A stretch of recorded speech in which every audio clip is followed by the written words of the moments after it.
I'm on exercise 15 where we need to obtain some following printouts. So I'm going to look at A for the moment. It says provide a printout of the customer sales ledger reports as at the 31st of August to include customer name, address, account reference number, each transaction and account balance. So that's telling you there's two printouts. So the first thing we need to do is we want to identify who are we doing the reports on. Well, it's saying customer sales ledger. Well, customer is customer or sales is also customer. So on the left-hand panel, I'll click customer. I want reports, so I'll click on this icon here, reports. The first printout I want is in customer details. And we want the customer's address list because we wanted their account name, number, and address. We never touch the first column. It's always the middle and the last. So drop down, we want the first customer to the last customer. So from the first to the last. When you click OK, the report will be generated.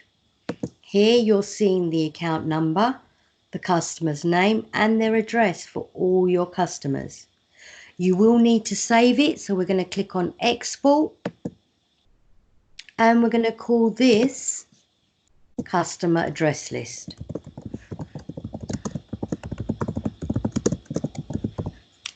Exactly what it is there.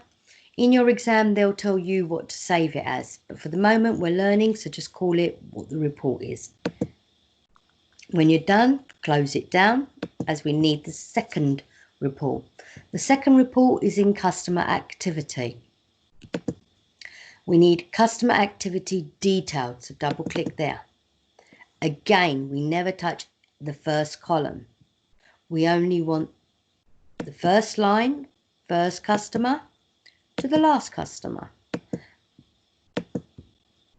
And on the second line, from the 1st of August to the last of August, because we're working in August.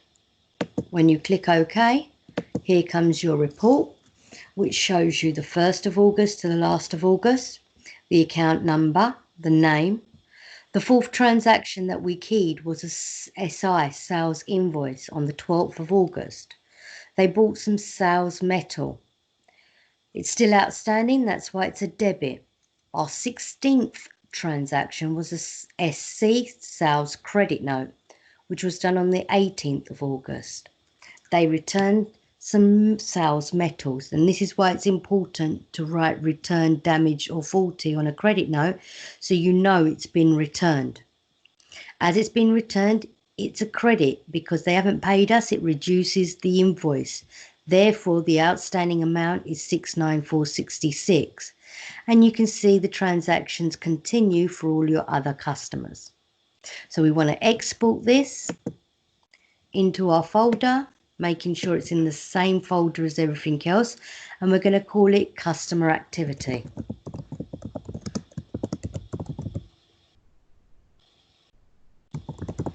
Exactly what it says there, if you want, even detailed.